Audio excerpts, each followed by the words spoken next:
শ্রীলঙ্কায় নিহত শিশু জায়ানের লাশ আসছে বুধবার। সমবেদনা জানাতে দিনভর শেখ সেলিমের বাসায় ভিড়। সহানুভূতি জানানোর কিন্তু ভাষা আসলেও নেই। তার পা দুটাতে খুব ড্যামেজ হয়েছে, কাজে এটা নিয়ে তো তাকে কোথাও ট্রান্সফার করা যাবে না। বনানীর চেয়ারম্যান বাড়ি মাঠে বাদ আসর তার নামাজে জানাজা অনুষ্ঠিত হবে। দেশে ফিরছেন আতঙ্কিত বাংলাদেশি পর্যটকরা। সবার মধ্যে একটা আতঙ্ক বিরাজ করতেছে। সিচুয়েশনের কারণে রাতে গিয়েছি, আবার সকালবেলা চলে আসলাম। ওরা খুব বিধ্বস্ত, কিন্তু আমরা আউটসাইডে যারা ছিলাম তারা আমরা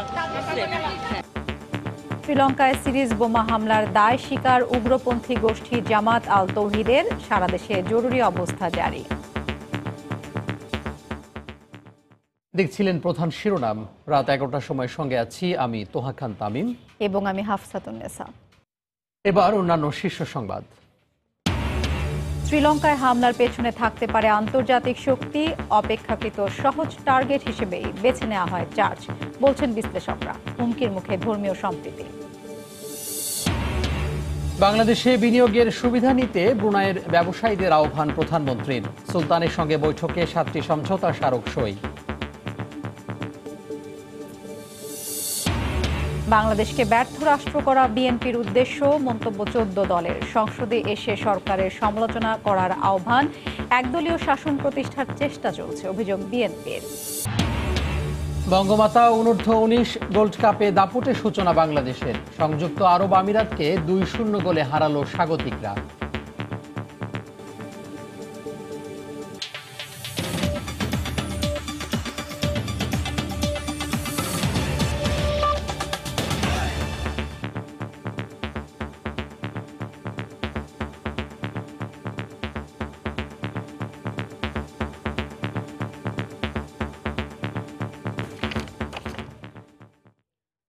বাবা মার সঙ্গে বেড়াতে গিয়ে মানুষের নিষ্ঠুরতার শিকার হতে হলো ছোট জায়ানকে।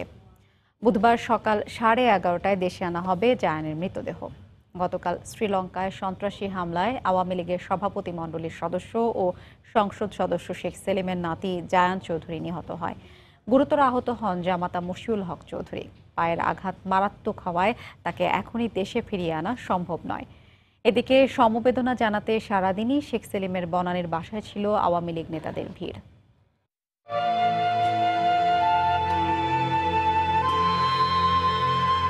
শোকের চাদরে আচ্ছন্ন শহর এক কলম্বো। মৃত্যুর মিছিলের যেন এক সীমাহীন গন্তব্য। সে শোক ছুঁয়ে গেছে প্রায় ৩,৫০০ কিলোমিটার দূরের ঢাকার বনানীর এই বাড়িটিকেও, যে বাড়ির বড় আদরের শিশু সন্তান এখন নিথর দেহে শুয়ে আছে কলম্বোর মর্গে। শোকাচ্ছন্ন তাই বাংলাদেশও। রোববার হামলার সময় কলম্বোর সংগ্রিলা হোটেলে অবস্থান করছিলেন আওয়ামী লীগের সভাপতি মণ্ডলীর সদস্য ও সংসদ সদস্য শেখ সেলিমের মেয়ে, জামাই ও নাতি জায়ান চৌধুরী ও জোহান চৌধুরী। হামলায় নিহত হন 8 বছরের জায়ান। মারাত্মক আহত হন জামাতা মশিউল হক চৌধুরীও। খবর পাওয়ার পরপরই পরিবারের বাকি সদস্যরা চলে যান শ্রীলঙ্কায়। দেশে থাকা শোকার্ত শেখ সেলিমকে সমবেদনা জানাতে সোমবার সকাল থেকে তার বনানীর বাসায় ভিড় করেন স্বজন ও শুভাকাঙ্ক্ষীরা। আসেন মন্ত্রিপরিষদের সদস্য, রাজনৈতিক নেতা ও সরকারি বেসরকারি কর্মকর্তারাও। নানাদের কাছে নাতিরা খুবই প্রিয় হবে, এটা স্বাভাবিক। এটা এই তাদের শোকটা, এই শোকের সমবেদনা জানানোর ভাষা আমাদের কারোই নাই। প্রধানমন্ত্রী যোগাযোগ করেছেন ওখান থেকে, আমাদের হাই কমিশনারই সব কিছু করতেছে। কারণ এখন তো ওখানে কারফিউ, সব আর কেউ চলাফেরা করতে পারে না। সেই সুবাদে হাই কমিশনার মেয়েটাকে হাই কমিশনের বাসায় নিয়ে যাওয়া হয়েছে। আপনারা সবাই দোয়া করেছেন। নানা শেখ সেলিমের বাড়িতে এসে কান্নায় ভেঙে পড়েন জায়ানের দাদাও। বঙ্গবন্ধুর পরিবারের সদস্য, আত্মীয় স্বজনদের সাথে শোকাচ্ছন্ন সময় কাটান শেখ সেলিম। জানা গেছে জামাতা মশিউলের 2 পা মারাত্মকভাবে জখম হলেও বর্তমানে তিনি আশঙ্কামুক্ত। চিকিৎসা চলবে শ্রীলঙ্কাতেই। আর বুধবার দুপুরে ফিরিয়ে আনা হবে শিশু জায়ানের মরদেহ। তার পা দুটাতে খুব ড্যামেজ হয়েছে, কাজে এটা নিয়ে তো তাকে কোথাও ট্রান্সফার করা যাবে না। সহানুভূতি জানানোর কিন্তু ভাষা আসলেও নেই। এরকম মর্মান্তিক মৃত্যু যাতে কারো না হয়, আর আমাদের দেশ কমপক্ষে যাতে জঙ্গিবাদ, সন্ত্রাস এবং এই সমস্ত অরাজকতা থেকে মুক্ত থাকে সবসময়। আগামী পরশুদিন সকালে লঙ্কান এয়ারলাইন্সের বিমানে ঢাকা এয়ারপোর্টে পুষবেন। নামাজ জানাজার পরে বনানী কবরস্থানেই তাকে সমাধিস্থ করা হবে। জায়ান ও মশিউল হক ছাড়া এখন পর্যন্ত শ্রীলঙ্কার ঘটনায় আর কোনো বাংলাদেশের হতাহতের খবর পাওয়া যায়নি। আফজাল হোসেন, সময় সংবাদ, ঢাকা।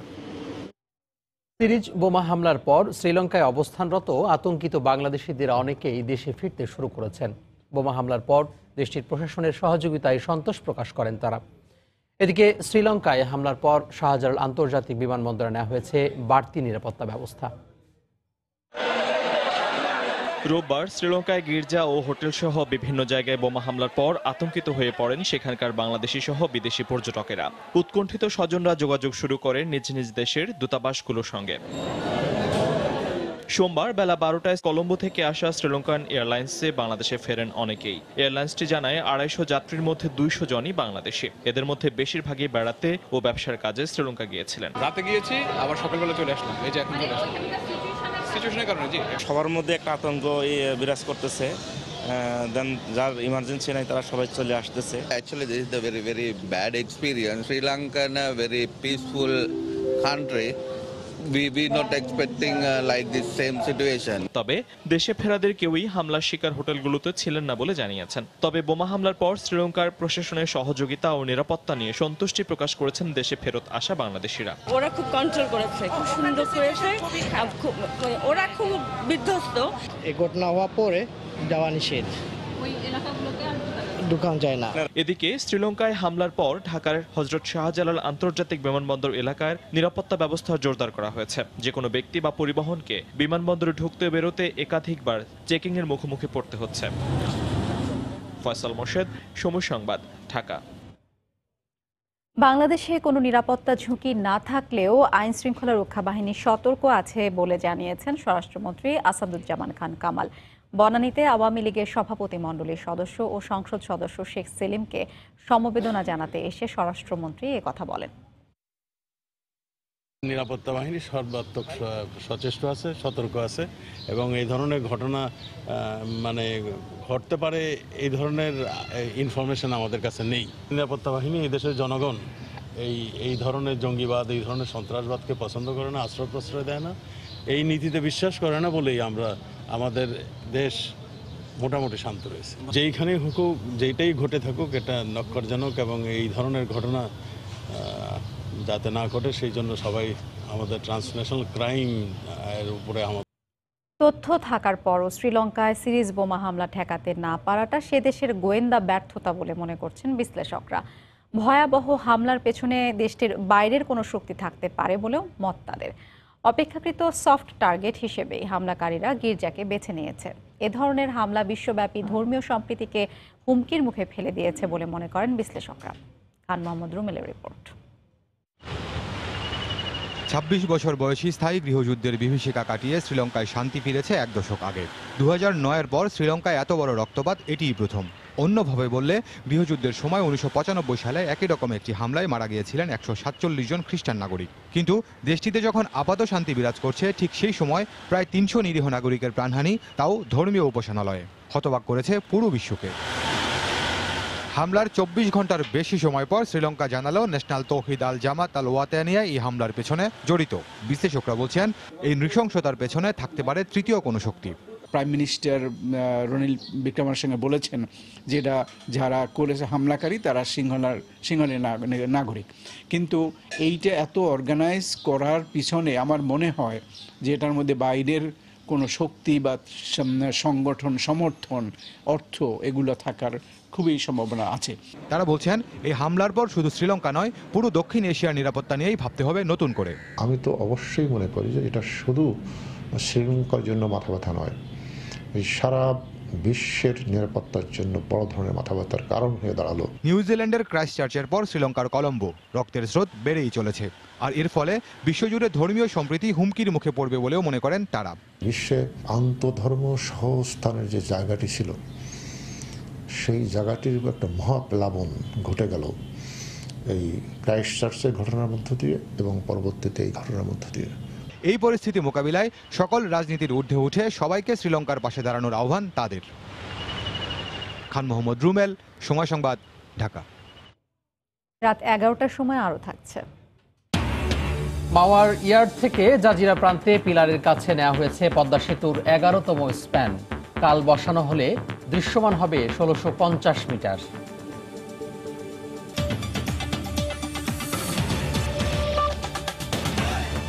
বিএনপিকে আবারও সংসদে যোগ দেওয়ার আহ্বান জানিয়ে 14 দল নেতারা বলছেন, সংসদে না এলে রাজনৈতিকভাবে আরও দেউলিয়াত্বের দিকে এগিয়ে যাবে দলটি। ঐতিহাসিক মুজিবনগর দিবস উপলক্ষে রাজধানীতে আলোচনা সভায় কথা বলেন বক্তারা। বাংলাদেশকে ব্যর্থ রাষ্ট্রে পরিণত করতে বিএনপি নানা ষড়যন্ত্র করছে বলেও অভিযোগ করেন তারা। বিএনপি জামাতের এই ষড়যন্ত্রের বিরুদ্ধে আমাদের সবাইকে রুখে দাঁড়াতে হবে। এই অপশক্তিকে রাজনীতি থেকে বিদায় করতে না পারলে বাংলাদেশের সুস্থ রাজনীতি, শান্তি কোন অবস্থাতেই ফিরে আসবে না। তাদের লক্ষ্য হচ্ছে বাংলাদেশকে ব্যর্থ রাষ্ট্রে পরিণত করা। এরা বাংলাদেশে ক্যান্সারের বিষ ফোড়া। যতদিন এই বিষ ফোড়া আমাদের শরীরে থাকবে, ততদিন এই বাংলাদেশের উন্নয়ন অগ্রগতি স্বাভাবিকভাবে চলার ক্ষেত্রে বারবার আঘাত আসবে, বারবার হোঁচট খাবে। যারা মনে করেন বিএনপি জামাত রাজনীতির মঞ্চ থেকে বিদায় হলে গণতন্ত্র দুর্বল হয়, তাদের আমি উত্তরে বলতে চাই, গণতন্ত্র দুর্বল হয় না। গণতন্ত্র দুর্বল থাকে যদি জঙ্গি জামাত বিএনপি রাজনীতির মঞ্চে উকি ঝুঁকি মারতে থাকে। সংসদে যোগদান না করার মধ্য দিয়ে যে সামান্যতম যে প্রতিনিধিত্ব তাদের বিরোধী দল হিসেবে রয়েছে, সেটারও অবসান ঘটবে। আরো রাজনৈতিক দেউলিয়াত্বের মধ্যে তারা চলে যাবে। বিএনপির বন্ধুদের বলতে চাই, আপনাদের ডেট লাইন 30 এপ্রিল, 30 তারিখের মধ্যে সিদ্ধান্ত দিতে হবে পার্লামেন্টে আপনি যাবেন কি যাবেন না। না হলে আপনার সংসদ সদস্য থাকবেন না, মনে রাখবেন। যদি সাহস থাকে পার্লামেন্টে যে গলা উঁচু করে কথা বলেন, পার্লামেন্টে না আসেন, আপনাদের আমল যাবে, সারাও যাবে। বেগম জিয়াকে মুক্ত করতে দুর্বার গণ আন্দোলন গড়ে তুলতে নেতাকর্মীদের প্রতি আহ্বান জানিয়েছেন বিএনপি মহাসচিব মির্জা ফখরুল ইসলাম আলমগীর। বিকেলে জাতীয় প্রেস ক্লাবে আয়োজিত অনুষ্ঠানে বক্তব্য রাখেন তিনি। মির্জা ফখরুল বলেন, পরিকল্পিতভাবে দেশকে গণতন্ত্রহীন করা হচ্ছে। সুপরিকল্পিত ষড়যন্ত্র চক্রান্তের মধ্য দিয়ে বাংলাদেশকে গণতন্ত্রবিহীন করা হচ্ছে। রাষ্ট্রের সমস্ত গণতান্ত্রিক প্রতিষ্ঠানগুলোকে ভেঙে দিয়ে আজকে এক দলীয় শাসন ব্যবস্থা প্রবর্তন করার চেষ্টা। গণতন্ত্রকে রক্ষা করবার জন্য, আমাদের গণতন্ত্রের মাহাতা দেশের নেতৃত্বকে মুক্ত করবার জন্য আমাদেরকে আজকে সকলকে ঐক্যবদ্ধ হয়ে আজকে আন্দোলন, দুর্বার আন্দোলন করে। প্রথমবারের মতো 1 মাসের মধ্যে পদ্মা সেতুতে বসতে যাচ্ছে দ্বিতীয় স্প্যান। সকালে মাওয়ার ইয়ার্ড থেকে জাজিরা প্রান্তে পিলারের কাছে নিয়ে যাওয়া হয় 11তম স্প্যান। আগামীকাল এই স্প্যানটি বসানো হলে দৃশ্যমান হবে 1650 মিটার পদ্মা সেতু। প্রকল্প এলাকা ঘুরে এসে রিপোর্ট করছেন এহসান জুয়েল। প্রস্তুত জাজিরা প্রান্ত। এই প্রান্তে আগে দৃশ্যমান 8টির সঙ্গে যোগ হতে যাচ্ছে আরও একটি স্প্যান। এই জাজিরা প্রান্ত দিয়েই শুরু হয় পদ্মা সেতুর স্প্যান বসানোর কাজ। 34 নম্বর পিলারের উপর আগেই স্প্যান বসানো আছে। এবার 33 নম্বর পিলারের সঙ্গে জোড়া লাগিয়ে বসানো হবে 11 স্প্যান। আনুষঙ্গিক সব আয়োজন সম্পন্ন করে ফেলেছেন প্রকৌশলীরা। তবে হঠাৎ আসা কালবৈশাখী ঝড় এবং স্পেনবাহী ক্রেন চলাচলে নদীতে নাব্য সংকট তৈরি হওয়ায় জাজিরা প্রান্তে সবশেষ স্প্যানটি বসাতে 2 দিন সময় লেগেছিল। আমাদের টার্গেট কালকে, এবং কালকে নাও হইতে পারে, পরশু দিনও চলে যেতে পারে। এখানে এত অনেক খুঁটিনাটি জিনিস আছে। হ্যাঁ, ধরে নিই ইনশাল্লাহ আমরা কালকেই করবো, এটাই আমাদের টার্গেট। এখন যতই সময় যাচ্ছে, এটা দৃশ্যমান হচ্ছে, মানুষ আস্তে আস্তে আরও বেশি আশাবাদী হচ্ছে। এটাই আমাদের পাওয়া, যে ঠিক আছে, মানুষের আগে যে কনফিডেন্সটা ছিল না, হবে কি হবে না, দিন দিন কনফিডেন্সটা বাড়তেছে। মাওয়া প্রান্তে স্প্যান বসাতে নদীর পাড় থেকে দূরত্ব বেশি না হওয়ায় যেদিন স্প্যান বসানো হয় সেদিনই এটি ইয়ার্ড থেকে নিয়ে যাওয়া হয়। তবে জাজিরা স্প্যানটি নির্ধারিত পিলারের কাছে নিয়ে যেতে 5 কিলোমিটারের বেশি পথ পাড়ি দিতে হবে বলে সোমবার সকালেই রওনা দিয়েছে স্প্যানবাহী ক্রেন। নদীর 2 প্রান্তে এখন একসঙ্গে বসানো হচ্ছে স্প্যান। সময়ের সাথে সাথে পাল্লা দিয়ে তাই বাড়ছে সেতুর দৈর্ঘ্য। 11 এই স্প্যানটি বসানোর মধ্য দিয়ে আপাতত দৃশ্যমান হচ্ছে 1650 মিটারের সেতু।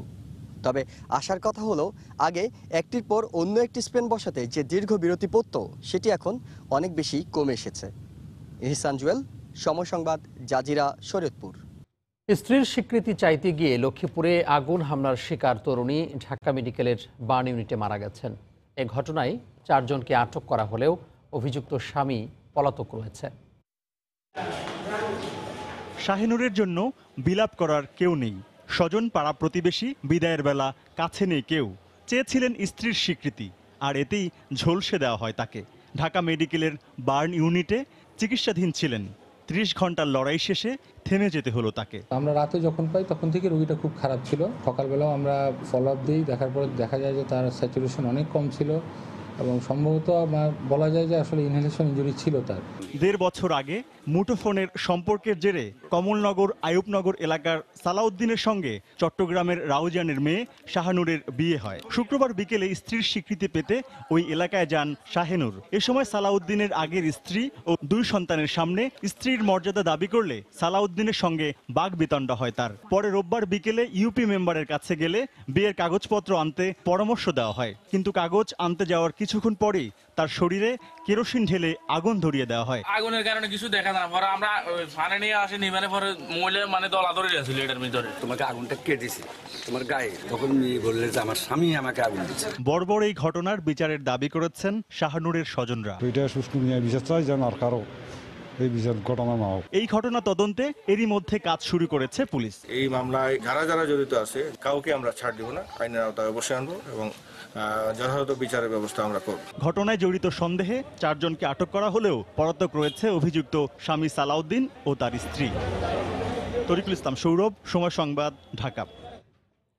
কুমিল্লায় সিনিয়র জুনিয়র দ্বন্দ্বে প্রাণ গেল স্কুল ছাত্র মিরনের।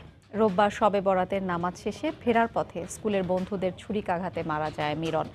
এ ঘটনায় অজ্ঞাতদের আসামি করে একটি মামলা করা হয়েছে। বাহার রায়হানের পাঠানো তথ্য ও ছবি নিয়ে রিপোর্ট।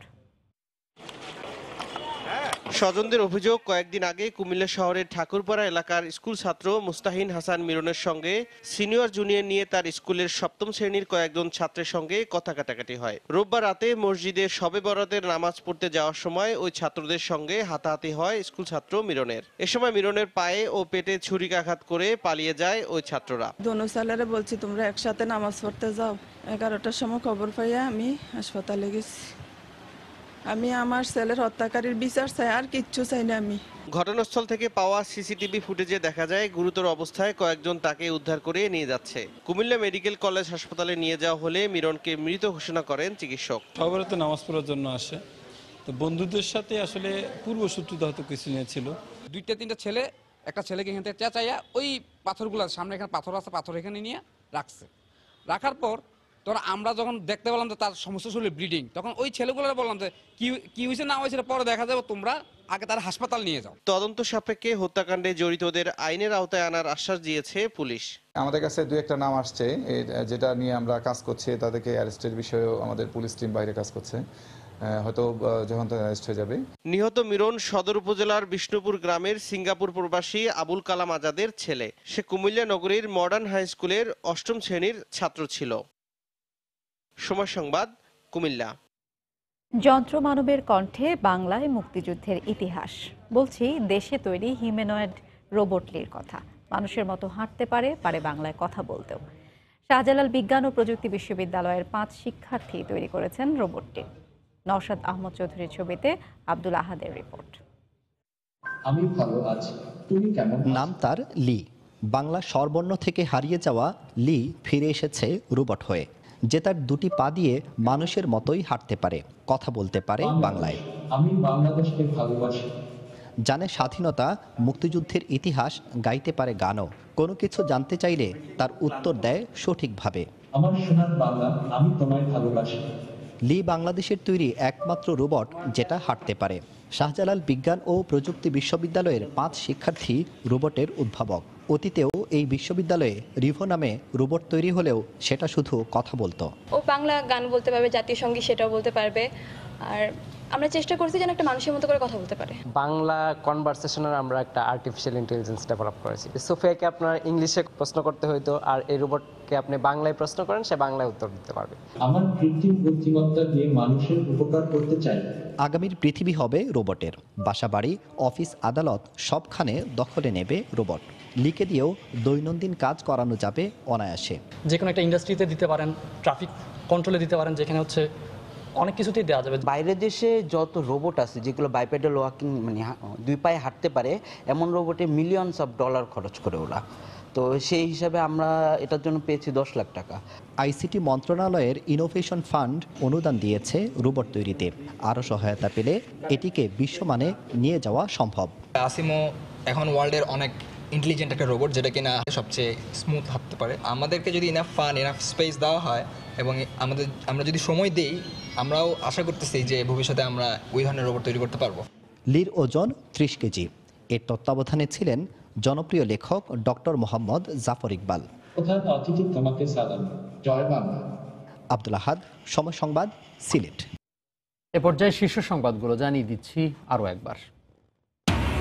শ্রীলঙ্কায় নিহত শিশু জায়ানের লাশ আসছে বুধবার। সমবেদনা জানাতে শেখ সেলিমের বাসায় ভিড়। দেশে ফিরছেন আতঙ্কিত বাংলাদেশি পর্যটকরা। শ্রীলঙ্কায় সিরিজ বোমা হামলায় দায় স্বীকার উগ্রপন্থী গোষ্ঠী জামাত আল তাওহিদের। আবারও হামলার আশঙ্কায় সারা দেশে জরুরি অবস্থা জারি। বাংলাদেশে বিনিয়োগের সুবিধা নিতে ব্রুনাইয়ের ব্যবসায়ীদের আহ্বান। প্রধানমন্ত্রীর সুলতানের সঙ্গে বৈঠকে 7টি সমঝোতা স্মারক সই। বাংলাদেশকে ব্যর্থ রাষ্ট্র করা বিএনপির উদ্দেশ্য, মন্তব্য 14 দলের। সংসদে এসে সরকারের সমালোচনা করার আহ্বান। একদলীয় শাসন প্রতিষ্ঠার চেষ্টা চলছে, অভিযোগ বিএনপির। বঙ্গমাতা অনূর্ধ্ব 19 গোল্ড কাপে দাপুটে সূচনা বাংলাদেশের। সংযুক্ত আরব আমিরাতকে 2-0 গোলে হারালো স্বাগতিকরা।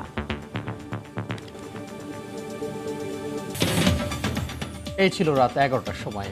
আপনার মোবাইলে সময় সংবাদ দেখতে এবং সব খবর পেতে ডাউনলোড করুন সময় অ্যাপ। আর সঙ্গে থাকুন সময়।